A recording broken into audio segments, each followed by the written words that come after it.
Seychelles లో ప్రధాని మోదీ మూడో రోజు పర్యటిస్తున్నారు.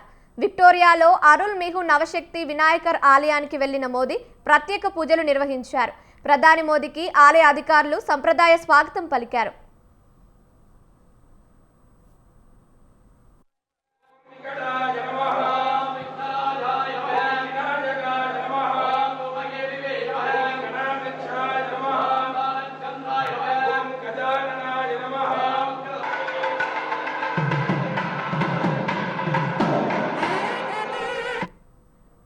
సీషెల్స్ లో ప్రధాని మోదీ మూడో రోజు పర్యటిస్తున్నారు. విక్టోరియాలో అరుల్ మిహు నవశక్తి వినాయకర్ ఆలయానికి వెళ్లిన మోదీ ప్రత్యేక పూజలు నిర్వహించారు. ప్రధాని మోదీకి ఆలయ అధికారులు సంప్రదాయ స్వాగతం పలికారు.